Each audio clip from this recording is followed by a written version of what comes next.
Co-presented by Vimal. बोलो जुबान केसरी. सरकारचा महत्त्वाकांक्षी प्रकल्प असलेल्या शक्तीपीठ महामार्गाला कोल्हापुरातून तीव्र विरोध सुरू झालाय. काँग्रेस नेते सतेज पाटील आणि राजू शेट्टींच्या नेतृत्वात शेतकऱ्यांच्या मोठ्या संख्येने मोर्चा निघाला आणि यावेळी महामार्ग रद्द करा यावरून सरकारला इशारा देण्यात आलाय. पाहूया.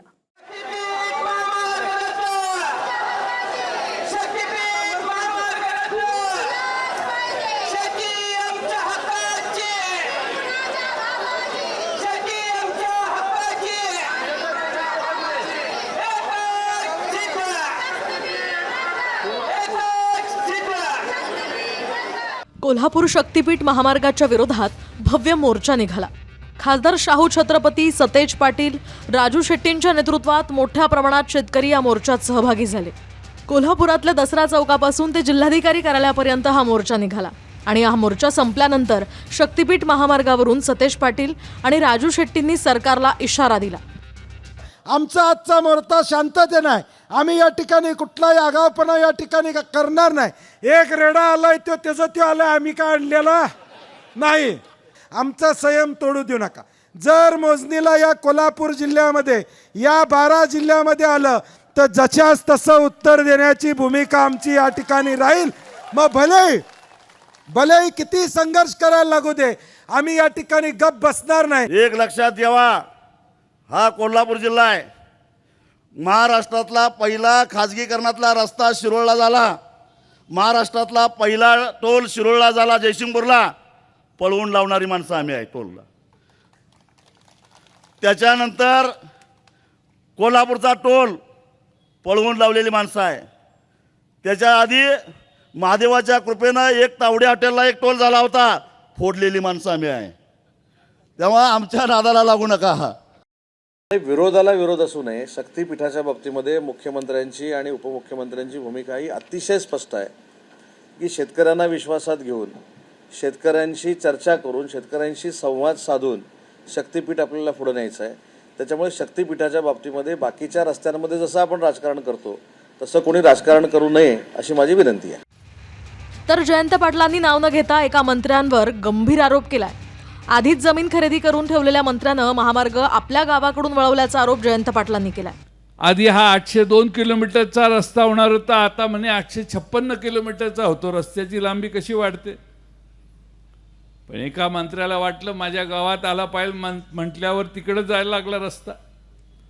मग ते पंढरपूर लांब गेलं तरी चालेल, पण मंत्र्याच्या गावाकडे रस्ता गेला पाहिजे. का तर आधी तिकडे जमिनी खरेदी करून घेतल्यात. दरम्यान शेतजमीन हातून जाईल असं म्हणत कोल्हापुरातल्या शेतकऱ्यांनी जमिनी देण्यास विरोध केला.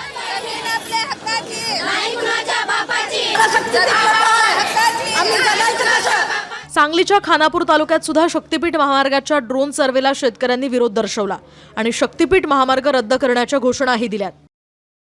तर दुसरीकडे सोलापुरातल्या अरण गावातील शेतकऱ्यांनी मात्र 5 पट दर दिल्यास जमिनी देण्याची तयारी दर्शवली आहे. आमचं काय म्हणणं आहे की बाबा, बाजारभावाप्रमाणे या ठिकाणी जेवढ्या किमती आहेत त्याप्रमाणे आमच्या जमिनीला त्याच्या 5 पट रक्कम सरकारनं द्यावी. घरं गेलेली आहेत किंवा सगळ्याच जमिनी गेलेल्या आहेत. अशा सगळ्यांना त्यांचं पुनर्वसन करून त्यांना व्यवस्थित अशा प्रकारचं जीवन पुढच्या काळामध्ये जगण्यात यावं अशा प्रकारची तरतूद सरकारनं करावी आणि त्याप्रमाणे त्याचा मोबदला सरकारने द्यावं. शक्तीपीठ महामार्गाच्या माध्यमातून नागपूर ते गोवा हा रस्ता कनेक्ट करण्याचा प्रयत्न सरकारचा आहे. शक्तीपीठ महामार्ग हा एकूण 12 जिल्ह्यांमधून जाणार आहे. तब्बल 86,300 कोटींचा खर्च यासाठी प्रस्तावित आहे. वर्ध्याच्या पवनार इथून सुरू होऊन सिंधुदुर्ग जिल्ह्यातल्या बांदापर्यंत हा महामार्ग असेल. वर्धा, यवतमाळ, हिंगोली, नांदेड, परभणी, बीड, लातूर, धाराशिव, सोलापूर, कोल्हापूर, सांगली, सिंधुदुर्ग या जिल्ह्यांमधून शक्तीपीठ महामार्ग जाईल. यामध्ये प्रसिद्ध देवस्थानं जसं माहूरची रेणुकादेवी, कारंजा लाडमधलं गुरुमंदिर, तुळजापूरचं तुळजाभवानीचं मंदिर, कोल्हापूरचं अंबाबाई देवस्थान, औंढा नागनाथ, परळी वैद्यनाथ इथले ज्योतिर्लिंग यासह पंढरपूरचं विठ्ठल रुक्मिणी मंदिर अशी प्रसिद्ध देवस्थानं एकाच महामार्गानं जोडली जातील.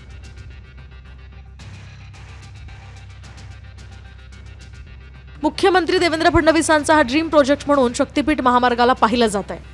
पण त्यासाठी जमीन अधिग्रहण हा प्रश्न सोडवण्याचं आव्हान सरकारसमोर असेल.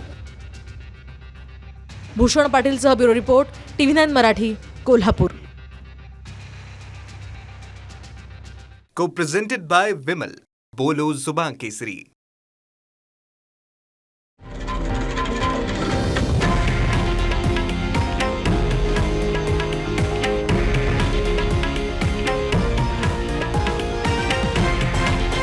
हे आहे देशातील नंबर 1 न्यूज नेटवर्क आणि आपण पाहत आहात TV9 मराठी, एकमेव.